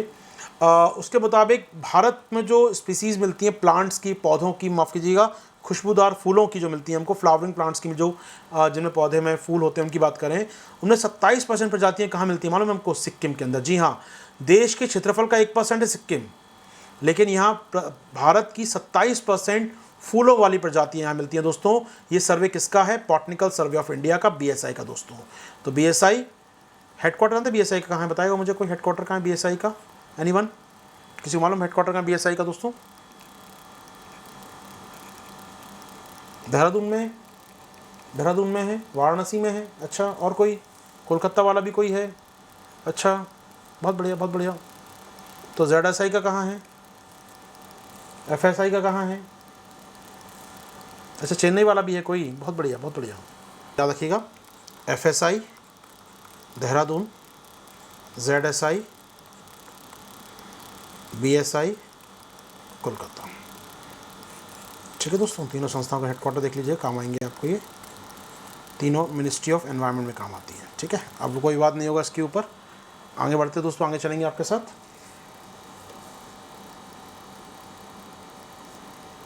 ठीक है, चलो भाई अगली खबर सुन लीजिए। नॉइस पॉल्यूशन फैलाने वालों में दिल्ली में 1 लाख का जुर्माना लेगी सरकार। यहाँ पर दिल्ली सरकार ने फैसला किया, दिल्ली प्रदूषण नियंत्रण बोर्ड ने फैसला किया है कि दिल्ली में जो नॉइस पॉल्यूशन, ध्वनि प्रदूषण, जी हाँ ध्वनि प्रदूषण, आशीर्वाद धीरे बोलिए, आवाज़ बाहर जाएगी तो पॉल्यूशन फैल जाएगा। ध्वनि पॉल्यूशन जो फैलाएंगे उनको 1 लाख का जुर्माना देना पड़ेगा। ठीक है बात सर, बात सही है। इम्पॉर्टेंट बात है, 2-3 बातें मैं जानना चाहता हूँ आपसे यहाँ पर, सुन लीजिए, मैं बताना चाहता हूँ। इवन आपको याद रखिएगा, पिछले साल ही CPCB ने ये जो पेनल्टी बढ़ाई थी, उसके अकॉर्डिंग दिल्ली सरकार ने कर दिया काम ये। जैसा कि आप जानते हैं, CPCB central pollution control board, केंद्रीय प्रदूषण नियंत्रण board, under the ministry of environment ये संस्था काम करती है दोस्तों। पर्यावरण मंत्रालय में संस्था ये काम करती है। इस्टेब्लिश इन 1974 एक्ट, 1974 के एक्ट के तहत बनाई गई संस्था है दोस्त, स्टैचुरी बॉडी अपने आप में ये बनाई गई 74 के एक्ट के तहत संस्था ये। इसने ध्वनि प्रदूषण पे मानक जारी कर रखे हैं दोस्तों। ईयर 2000 में नॉइज़ पॉल्यूशन रूल्स जारी कर रखे हैं इसने। कब के रूल्स सर? ये ईयर 2000 के हैं नए नियम सर। पहले 91 में जारी किए, फिर 2000 में जारी किए इसने। इन नियमों के मुताबिक, सुन लीजिए दोस्तों, इन नियमों के मुताबिक यदि आप नॉइज़ पॉल्यूशन फैलाते हैं तो आप पे पेनल्टी लगाई जा सकती है। पेनल्टी लगती थी, इस पेनल्टी को बढ़ा दिया है। लास्ट ईयर 2020 में जून महीने में CPCB ने उस पेनल्टी को बढ़ा दिया। ठीक है सर, अब CPCB ने बढ़ा दिया, लेकिन कई राज्यों ने नहीं बढ़ाया था, तो एक एक करके राज्य बढ़ा रहे हैं। इसी कड़ी में दिल्ली पॉल्यूशन कंट्रोल कमेटी जो है, पॉल्यूशन कंट्रोल कमेटी, उसने भी यहाँ पर चार्ज बढ़ा दिए हैं, पेनल्टी को बढ़ा दिया है। ठीक है सर, कोई इशू नहीं है। अब जो बताने वाला वो काम की चीज़ है। पहली बात तो मुझे बताइए, नॉइस पॉल्यूशन, नॉइस की डेफिनेशन डिफाइन किस एक्ट में किया गया है भारत के? और नॉइस पॉल्यूशन के लिए भारत सरकार रूल तैयार कर सकती है, इसका उल्लेख किस एक्ट में किया गया है? और नॉइस पॉल्यूशन पर रूल्स कब जारी किए बता दिया, तो फिर मैं 2000 में जारी किए गए हैं। और नॉइस पॉल्यूशन पर स्टैंडर्ड या पैरामीटर क्या हैं, ये मुझे जानकारी चाहिए आपसे। 4 चीज़ों का आंसर मुझे दे दीजिए, काम खत्म हो जाएगा। देखिए, पहली बात तो हमारा एयर पॉल्यूशन एक्ट है सर, कब का? 1981 का दोस्तों। वायु प्रदूषण नियंत्रण अधिनियम, air pollution prevention act 1981, air pollution prevention control and prevention act 81 का सर, जहाँ डिफाइन किया गया नॉइज़ एक प्रकार का एयर पॉल्यूशन को माना गया इसमें। ठीक है सर। भारत सरकार को नियम जारी करने की ताकत किस एक्ट ने दी है? 1986 के एक्ट ने दी है सर, 86 के एक्ट ने दी है कि आप नॉइज़ पर नियम जारी कर सकते हैं, रूल्स जारी कर सकते हैं। तो कौन सा एक्ट है सर? एनवायरनमेंट प्रोटेक्शन एक्ट 86 का, पर्यावरण संरक्षण अधिनियम 1986 का सर, जिसके तहत भारत सरकार ये नियम जारी कर सकती है। नियम मतलब CPCB ये नियम जारी कर सकता है। तो CPCB ऑथराइज़ किया है इस एक्ट ने कि आप नियम जारी कर दीजिए, गाइडलाइन जारी कर दीजिए इसके लिए सर। ठीक है, तो 86 का एक्ट आ गया। ईयर 91 में पहली बार किए थे, फिर 2000 में फिर रिवाइज कर दिए। तो राइट नाउ नियम कौन से चल रहे हैं नॉइज़ के? नॉइज़ पॉल्यूशन रूल्स 2000 चल रहे हैं। अब मानक क्या होते हैं सर? मानकों के लिए यहाँ पर चलेंगे, आपके संग स्लाइड पर चलेंगे दोस्तों, मदद करेगा स्लाइड समझने में दोस्तों। हमने क्या किया है सर? देश को बांटा है 4 भागों में, या एरियाज़ को बांटा है 4 भागों में। इंडस्ट्रियल एरिया जहाँ पर बहुत शोर होता है, कल कारखाने चलते हैं, बहुत शोर शराबा होता है, इंडस्ट्रियल टाउनशिप, इंडस्ट्रियल इलाका है, लोग रहते नहीं यहाँ पर, केवल इंडस्ट्रीज़ बनी है वहाँ पर, तो दिन के समय 75 डेसिबल का शोर कर सकते हो आप। डेसिबल, ये देख रहे हैं डेसिबल, ठीक है ना, डेसिबल सुना है इसका नाम कभी? ये यूनिट होती है साउंड को नापने की। तो डेसिबल, और रात के समय 70। अब रात और दिन का मतलब क्या होता है सर? 10 बजे से लेकर सुबह 6 बजे तक, कई जगह 7 भी होते हैं, ये आमतौर पर स्टेट 6 रखती हैं इसको सर। तो 10 से लेकर सुबह 6 को कहते हैं नाइट, और सुबह 6 से लेकर रात को 10 को कहते हैं हम लोग डे टाइम। इस समय इतना शोर कर लो, रात में इतना शोर करना। अच्छा, कमर्शियल इलाका, जब मॉल होते हैं, मार्केट होती है, आपकी इंडस्ट्री नहीं है, mall, market, business, education institution होते हैं, दिन के समय इतना कर लो, के समय इतना कर सकते हैं। ठीक है सर, ये आ गया तो मैक्सिमम बच्चे नहीं बता पाएंगे। ऐसा मत कहो शेखर, या मेरा हर बच्चा जानता है इस लिमिट को, हर एक बच्चा अंदर तक जानता है इस लिमिट को, बहुत ढंग से पढ़ी हम लोगों ने। प्रियंका करी आज कॉम्बैट में क्वेश्चन आया था सर, ऐसा भी हो गया क्या? यह तो पढ़ाया मैंने, कई बार पढ़ाया इस टॉपिक को। तो कोई प्लस वाला है यहाँ पर, बताएगा मुझे? पढ़ाया हमने इस टॉपिक को, पढ़ाया पूरा, कई बार पढ़ाया दोस्तों, टॉपिक में कई बार पढ़ाया मैंने, ऐसे ही पढ़ा रखा है मैंने नॉइज पॉल्यूशन पर, आपको कई बार पढ़ा रखा है इस टॉपिक को मैंने। इन जनरल पढ़ाता हूँ यार, इस टॉपिक को तो ऐसे ही पढ़ाते रहते हैं हम लोग, यूट्यूब पर भी पढ़ाया है मैंने, बिल्कुल पढ़ाया होगा। टॉप नॉर्मल टॉपिक यार, तो हम लोग अभी तो कुछ दिन पहले नॉर्मल पढ़ाता भी उठाया था टॉपिक मैंने, ऐसा कुछ नहीं है इस टॉपिक में, हर आज तक वो बता देंगे, चिंता मत करो। हम कम पढ़ते हैं, बोल लगता है बाकी लोग नहीं बता पाएंगे, ऐसा नहीं, बाकी लोग बता सकते हैं। सुन लीजिए दोस्तों, सुन लीजिए। तो कमर्शियल एरिया 65, 55, रेजिडेंशियल एरिया, आवास, कॉलोनी, घर, सोसाइटी है, दिन के 55, रात के समय 45। साइलेंट जोन, शांत क्षेत्र है, 50 दिन के समय, रात के समय 40। एक जोक मारता हूँ, या फिर क्रैक कर दूँ यहाँ पर वो जोक में अपना पुराना वाला। आदमी के सोने की, आप जो सोते हैं 50 डेसिबल के साउंड पर, अगर आप सो रहे हो 50 डेसिबल का साउंड है तो आप सो नहीं पाएंगे, या लगभग सोने का जो क्राइटेरिया है, इससे कम पे आप इससे ज़्यादा पे साउंड पे सो नहीं पाएंगे। 51 हो गया तो सो नहीं पाएंगे आप, लगातार शोर होता रहेगा सर। 50 डेसिबल आपका होता है, इसलिए दिन के समय कॉलोनी में चलता है 55 डेसिबल का, रात के समय 10 बजे के बाद आदमी सोना टाइम हो जाता है, आप लोग सो जाते हैं, इसे जगाता रहता हूँ तेज़ बोल बोल के आपको मैं, आवाज़ पड़ती रहे कानों में, 45 डेसिबल से ऊपर आवाज़ आती रहे, वरना सो जाएंगे आप लोग। अब होता क्या है सर, साइलेंट जोन कौन होते हैं सर? दिन के समय से कोर्ट रूम है, न्यायालय है आसपास, स्कूल है, एजुकेशन इंस्टीट्यूशन है, क्लासरूम है, आपके ऑफलाइन क्लासरूम जो होते हैं, अस्पताल है, हॉस्पिटल है, वो साइलेंट जोन होता है। वो दिन भर सोने दो लोगों को, आराम सोते रहो दिन भर, कोई मना नहीं करेगा आपको। वहाँ पर स्कूल क्लासरूम में सो, अस्पताल में सो, वहाँ सोते सकते दिन भर। 50 डेसिबल रखा जाता है, आराम शांत रहे, वहाँ पर हंगामा ना हो, ठीक है ना। और 40 तो रात में रखना पड़ता है, बहुत शांत रखना पड़ता है सर। अब साइलेंट जोन होता क्या है दोस्तों? साइलेंट जोन याद रखिएगा, अगर मान लीजिए न्यायपालिका है, कोर्ट है, तो 100 मीटर इधर, 100 मीटर इधर, ये पूरा इलाका कहलाएगा साइलेंट जोन का। 100 मीटर दोनों तरफ साइलेंट जोन। अच्छा, स्कूल है सर, स्कूल की बिल्डिंग है, 100 मीटर इधर, 100 मीटर इधर, साइलेंट जोन कहलाएगा पूरा सर। अस्पताल के साथ भी ऐसा ही है। तो साइलेंट जोन स्कूल, अस्पताल, धार्मिक जगह, मंदिर, मस्जिद, चर्च, गुरुद्वारा, जी हाँ, वो मत कहना कि वो माइक लाउड स्पीकर बजता है वहाँ पर कीर्तन होते हैं, वो सारी बातें बात की बात है, लेकिन मंदिर, चर्च, गुरुद्वारा आदि को माना गया है शांत क्षेत्र, और उससे 100 मीटर तक कोई हंगामा नहीं कर सकते आप, कोई शोर नहीं कर सकते आप, ठीक है सर। 50 और 40 माना गया है, ठीक है दोस्तों, याद रखेंगे सारी बातें हम लोग यहाँ पर।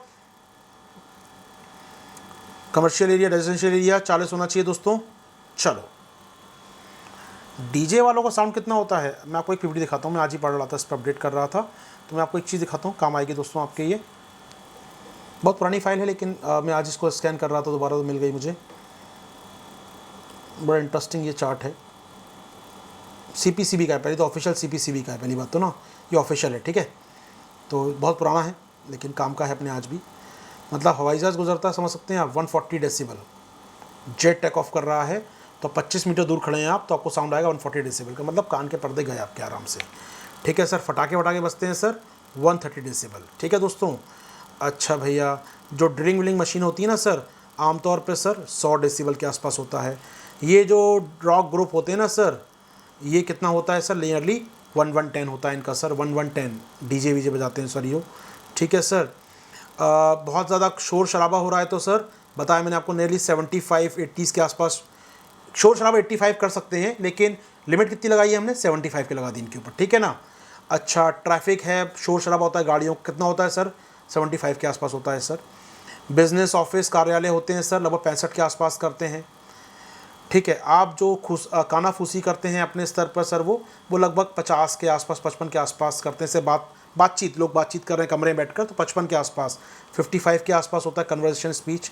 लाइब्रेरी 50 होता है सर। लिविंग रूम, आपके कमरे घर के अंदर बात करें, बहुत शांत लोग बैठे होते हैं, ये सुल्तान सो रहा होता है आराम से, तो यहाँ पर सर 40 के आसपास बिल्कुल शांत लिविंग रूम में बैठे होते हैं आप आराम से।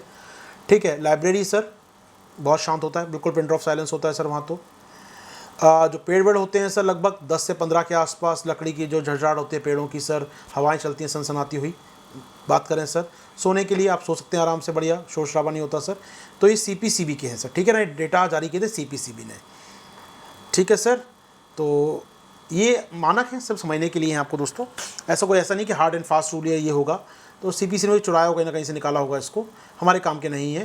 जब 2000 में नए मानक आए थे ना, तो उसके बाद अगली बार साल जारी किया था इसको। ठीक है, चलो आगे बढ़ेंगे दोस्तों, हम लोग आगे चलेंगे आपके साथ।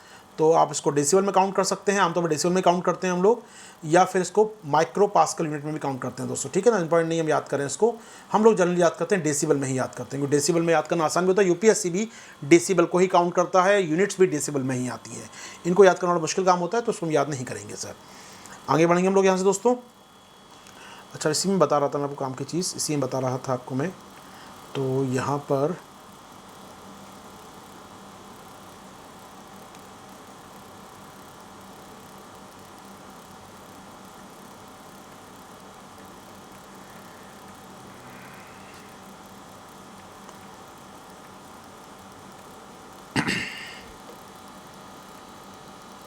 ओके, इसको देखिए, लीगल एस्पेक्ट।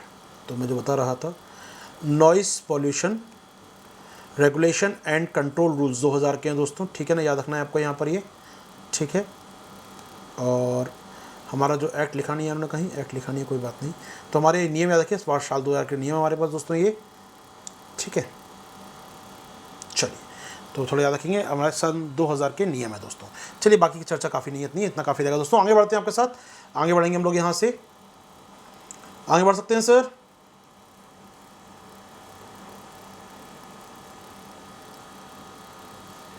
अच्छा, जो आदेश आया वो बता दूँ आपको, यहाँ पर जो आदेश आया है वो इस प्रकार का है कुछ। तो 1 लाख का जुर्माना भी है, डीजे चलाते हो जाते इसे, डीजे सेट चलाते हो इतनी पावर का, तो सब पे जुर्माना है सर। नॉइज़ पॉल्यूशन अब जानते हैं 4555 का है रेजिडेंशियल इलाके में सर। कमर्शियल इलाकों में 65 और 55 का है, बताया मैंने आपको थोड़ी देर पहले। और सेंसिटिव एरिया साइलेंट जोन में 50 और 40 का है दोस्तों। ठीक है ना, ये हम याद रखेंगे। और साइलेंट जोन क्या होता है सर?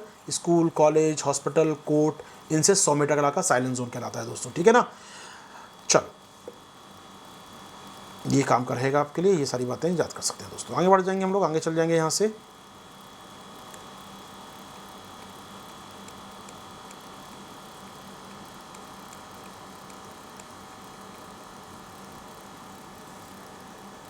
कहाँ तक है यार ये, चलिए दोस्तों आगे बढ़ते हैं।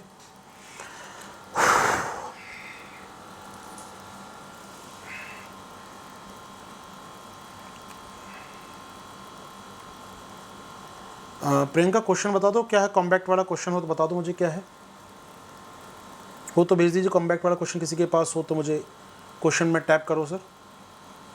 अगर वो क्वेश्चन किसी के पास है तो मुझे, कहाँ भेज दिया यार क्वेश्चन, यहाँ तो मैं दिख नहीं रहा। क्वेश्चन टैब में लगा दो।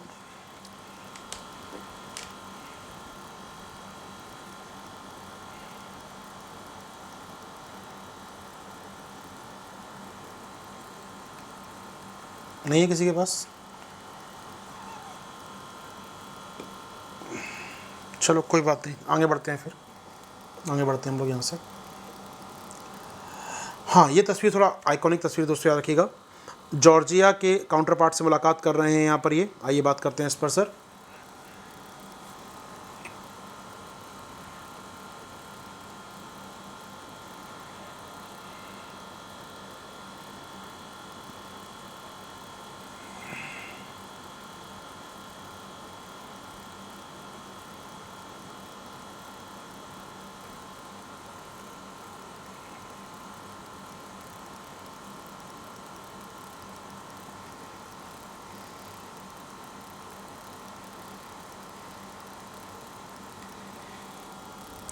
देखिए जॉर्जिया गए थे हमारे विदेश मंत्री सर, जॉर्जिया गए थे हमारे विदेश मंत्री, और वहाँ पर उन्होंने कुछ गिफ्ट किया है, गिफ्ट नहीं कहूँगा, कुछ दिया है जॉर्जिया की सरकार को। ये बहुत जानना ज़रूरी है दोस्तों, थोड़ा रिसर्च कर लेते हैं इस टॉपिक पर आपके साथ। जी हाँ, रिलिक्स ऑफ जॉर्जियन क्वीन, जी हाँ सुनिएगा आराम से। भारत ने हैंडओवर किया है जॉर्जिया को अवशेष, रिलिक्स किए हैं, क्या हैं सर ये, आराम सुनिएगा।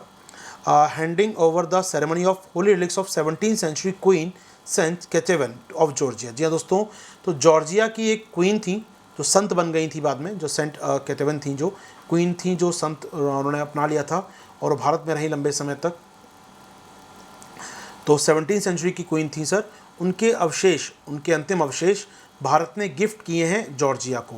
इनकी खोज अभी हाल ही में कुछ साल पहले ही गोवा में हुई थी सर, कुछ साल पहले गोवा में इनको खोजा गया था, चर्च के पास खोजा गया था सर।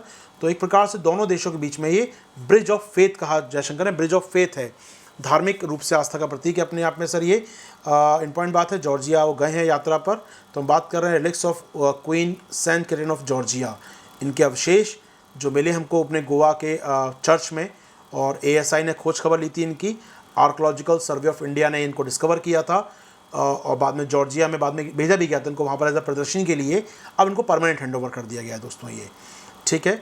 तो सिंस 1989 बहुत सारे, जब से मालूम पड़ा था पुर्तगाली डॉक्यूमेंट से कि एक जॉर्जियन क्वीन के अवशेष हैं भारत के, पुर्तगाली कब्जा था गोवा के ऊपर, सबसे मालूम पड़ा कि पुर्तगाली डॉक्यूमेंट से कि यहाँ पर भारत में एक जॉर्जियन क्वीन के अवशेष हैं, तब से प्रयास हो रहा ढूंढने के। तो यहाँ पर एग्जैक्ट लोकेशन मिल नहीं पाई थी कहाँ पर इनके अवशेष होंगे, तो फिर ये ढूंढा गया। फाइनली हमारी ASI ने, जो हमारी है आर्कोलॉजिकल सर्वे ऑफ इंडिया है दोस्तों, इसने फाइनली 2004 में, आज से 16-17 साल पहले इनको डिस्कवर किया सर। तो सेंट कैटावन जो उनकी क्वीन थी, उनके रिलिक्स हमको प्राप्त हुए सर, ठीक है। तो रिलिक्स से उनके अवशेष से एक प्रकार से इनको भेजा जा रहा है, भेज दिया गया है जॉर्जिया में सर। तो ये हैंडओवर किए सेंट क्वीन कैटावन के, वहाँ की सरकार को, वहाँ के लोगों को समर्पित किया हमने, और ऑफकोर्स एक ब्रिज ऑफ फेथ कहा दोनों देशों के लिए, काफ़ी बड़ी बात है अपने आप में, ठीक है सर। ये तो वहाँ के प्राइम मिनिस्टर को हैंडओवर किया हम लोगों ने। याद रखिएगा, क्वीन कैटावन की बात करें, 17th सेंचुरी में ये इनके अवशेष 2004-05 में ढूंढे थे हम लोगों ने, Saint Augustine convent in Old Goa. जी हाँ, इनके अवशेष कहाँ ढूंढे गए थे, Saint Augustine convent Old Goa में ढूंढा गया था इनके सर अवशेषों को, और बाद में इनको हैंडओवर कर दिया हम लोगों ने, कहाँ पर, अब जॉर्जिया सरकार को। एक अच्छी बात है सर यहाँ पर। तो 1977 में ये इनके अवशेषों को भारत लाया गया था सर, और यहाँ पर उनको रखा गया था ऑगस्टाइन कॉम्प्लेक्स में दोस्तों। क्या बात समझ आ रही है मेरी आपको यहाँ पर दोस्तों, खबर समझ में आ रही है पूरी की पूरी है। इंडो जॉर्जिया रिलेशन कभी नहीं आएगा, इतना बड़ा क्वेश्चन नहीं बन सकता कभी, इतना बड़ा क्वेश्चन नहीं है कि बस ऑनलाइन PT में फैक्चुअल कि क्या है ये, ठीक है। चलिए आगे बढ़ते हैं दोस्तों, आगे चलें आपके साथ। इंटरपोल ने दोस्तों एक मीटिंग की है, आइए बातें आगे बढ़ा आपके साथ। इंटरपोल ने एक मीटिंग की है दोस्तों, मीटिंग में क्या हुआ है, मीटिंग किसकी थी, पहली बात तो नेशनल सेंट्रल ब्यूरोज की। अब इंटरपोल अंतर्राष्ट्रीय पुलिस है दोस्तों, जानते हैं आप लोग, ये सहयोग लेती है दुनिया भर की पुलिस से, दुनिया भर की एजेंसीज से। इंटरपोल खुद की एक पुलिस है, लेकिन सहयोग करते हैं दुनिया भर की पुलिस से, कोऑर्डिनेट करते हैं। कोऑर्डिनेट किससे करें, तो भारत में पुलिस तो स्टेट सब्जेक्ट है, तो ये भारत में कोऑर्डिनेट करते हैं किसके साथ, CBI के साथ। और भारत में NCB का स्टेटस किससे मिला हुआ है, CBI को। याद रखिएगा, नेशनल सेंट्रल ब्यूरो हर देश में अलग अलग होता है, हर देश में वहाँ का पुलिस चीफ होगा या कोई अधिकारी होगा पुलिस का बहुत बड़ा। चूंकि हमारे यहाँ पुलिस सब्जेक्ट है स्टेट का, तो पुलिस तो स्टेट तो नहीं आएगा कोई, तो CBI को हमने एक नोडल बनाया है यहाँ पर। यानी कि इंटरपोल को संपर्क करना तो किससे संपर्क करते हैं भारत में, वो CBI से, क्योंकि CBI भारत में क्या है, NCB का स्टेटस रखता है। NCB क्या होते हैं दोस्तों, NCB वो संस्थाएं होती हैं जो इंटरपोल के साथ कम्युनिकेट करती हैं। तो भारत में NCB का स्टेटस किससे मिला हुआ है दोस्तों, CBI को। तो वर्चुअल मीटिंग हुई यहाँ पर इंटरपोल की NCBs की। तो वर्चुअल मीटिंग किसकी हुई है, इंटरपोल उसके NCBs की। हर देश में एक NCB होगी, भारत में NCB कौन है, CBI है। तो याद रखिएगा, तो यहाँ पर CBI या NCBs की मीटिंग हुई, दुनिया वर्चुअल मीटिंग हुई दोस्तों यहाँ पर, और यहाँ पर काफ़ी बातें कही गई। 16th एनुअल कॉन्फ्रेंस हुई दोस्तों, वर्चुअल थी इस बार ये एनुअल कॉन्फ्रेंस हुई। 167 देशों ने पार्टिसिपेट किया इसमें, भारत की ओर से CBI ने किया, क्योंकि भारत की ओर CBI NCB है दोस्तों, ठीक है। तो कई बातें की गई यहाँ पर, लेकिन काम की बात यहाँ निकल के आई वो ये थी कि रैंसमवेयर, फिरौती वाले सॉफ्टवेयर लगातार बढ़ते जा रहे हैं। लोग आपके सिस्टम को हाईजैक कर लेते हैं, आपके सिस्टम को अपना एक अनऑथराइज एक्सेस कर लेते हैं आपके सिस्टम तक, और फिर वो आपसे काफ़ी फिरौती मांगते हैं दोस्तों।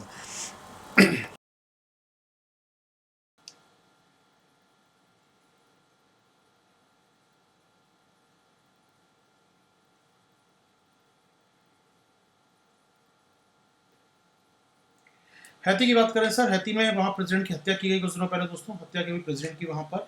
और उसके बाद क्या हुआ सर, वहाँ पर लगातार केओस मचा हुआ है।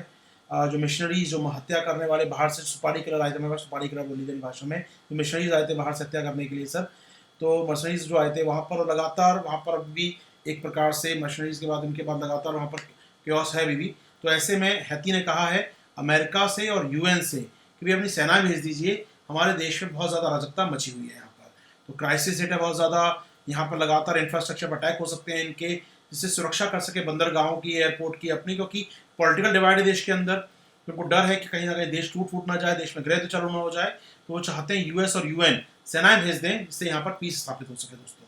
ठीक है, हालांकि अमेरिका ने एफबीआई को भेज दिया है जांच के लिए कि आखिर कौन लोग थे जिन्होंने हत्याकांड को अंजाम दिया है, किसका मास्टरमाइंड कौन था इनके पीछे, तो लेकिन निश्चित तौर पर ढूंढा जाएगा। लेकिन हाल फिलहाल हैती ने मांग की है सर यहाँ पर सपोर्ट की, यहाँ पर दोस्तों। चलिए बाहर आते हैं हम लोग, यहाँ से आगे बढ़े आपके साथ।